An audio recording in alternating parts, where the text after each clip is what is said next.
रतन मोहिनी जी और सारी हमारी दीदियाँ जो रहती हैं, कल वो मैं मंच से पूजा दीदी रतन मोहिनी जी जिनके अभी मैंने पुष्पांजलि दी है, उनकी स्मृति को नमन करता हूँ। हृदय की गहराइयों से मैं श्रद्धांजलि अर्पित करता हूँ। ब्रह्म कुमारी के प्रभु के रूप में उन्होंने संस्थान की और देशवासियों की, देवी और सज्जनों बहुत ही सेवा की और इसके लिए उन्हें सदैव याद किया जाए। इसके पहले जब मैं गृह मंत्री रहते हुए आया, उनका सानिध्य और उनका दर्शन मुझे प्राप्त हुआ। और आप जानते हैं कि ब्रह्म कुमारी ने अपनी स्थापना के समय से ही लेकर आज तक निस्वार्थ भाव से पूरी मानवता के आध्यात्मिक विकास और आत्मिक बल बढ़ाने के लिए काम किया।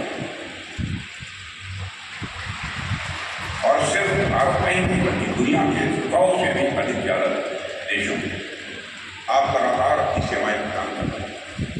और जिस प्रकार से आप सबने आपकी संस्कृति और प्रजापिता ब्रह्मा बाबा के मूल्यों को जन जन तक पहुंचाया है, उसके लिए यह भारत कभी ब्रह्म कुमारी को भूलेगा नहीं।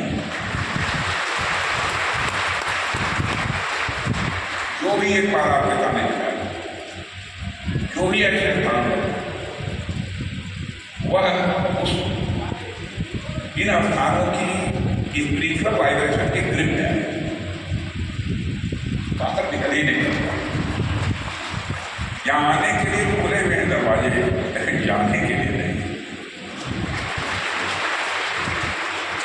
गाँव का भागों की चोटी पर स्थित ब्रह्म कुमारी का यह सुंदर सा केंद्र वह स्थान है जहाँ अहम ब्रह्मास्मि, मैं ही ब्रह्म की धारणा यह केवल ग्रंथों तक सीमित नहीं रह जाती है, बल्कि वह मानव की अनुभूति तक होती है। मानव उसका एहसास करता है, बोध करता है। देवी और सज्जनों, आपने हमारी आर्म फोर्स और सिक्योरिटी पर, जब मैं गृह मंत्री भी रह चुका हूँ और रक्षा मंत्री, आप हमसे पूछिए तो गृह मंत्री रक्षा मंत्री कहते हुए मुझे बहुत संकोच हो रहा है। आप कहीं क्यों संकोच हो रहा है? संकोच इसलिए हो रहा है, हे परमात्मा, इसके कारण मेरे अंदर कहीं अहंकार हो रहा है। लेकिन दायित्व है, एक सिस्टम है, इसलिए मैंने इसकी चर्चा की। हमारे जो सिक्योरिटी पर्सन्स हैं, उनके साथ भी मिलजुल कर काम करने का मुझे अवसर प्राप्त हुआ है।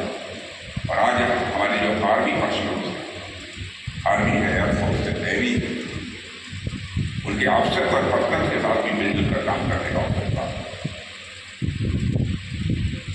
इसलिए उनकी राष्ट्रीय रक्षा जीव और मजबूत करेगा, बल्कि सारे सूरवीर, यही नहीं पूरे भारत में जो बैठे हैं, उनको आत्मिक शक्ति देगी और पूरे समर्थन से देश की सीमाओं को सुरक्षित रखते हैं। और मैं मानता हूँ एक प्रकार से उनका यहाँ आने पर आत्म रूपांतरण होगा।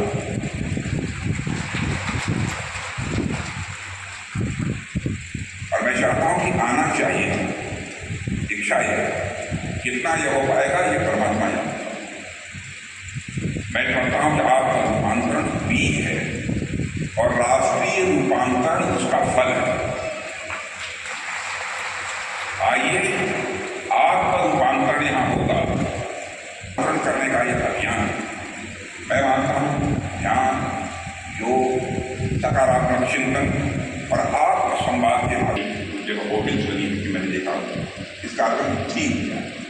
मुझे बहुत ही पूरी दुनिया में जिस प्रकार की स्थितियाँ अभी हैं, उसे देखते हुए यह थीम और भी रेलेवेंट हो जाती है और भी प्रासंगिक हो जाती है। इसलिए मैं कोशिश यह करूँगा कि अपनी बातचीत को इसी के इर्द गिर्द सीमित करूँ।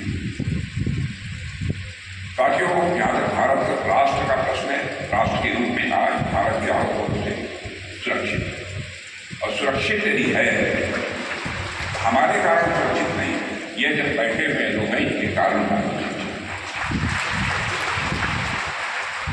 दुनिया भर में तमाम अनिश्चितताओं के बावजूद आज भारत प्रगति कर रहा है।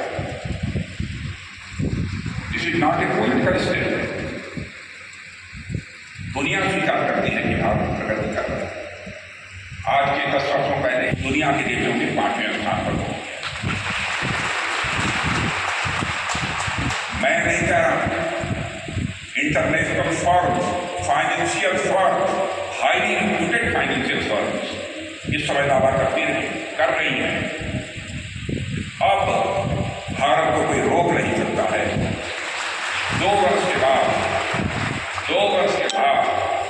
इकोनॉमी की साइज को लेकर, अर्थव्यवस्था के आकार के मामले में भारत दुनिया के टॉप 3 कंट्री में आ गया है।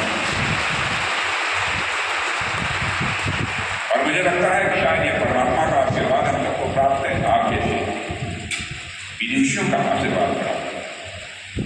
भारत अर्थव्यवस्था के आकार के मामले में, इकोनॉमी की साइज के मामले में 2 साल के बाद दुनिया के टॉप 3 कंट्री में पहुंचेगा।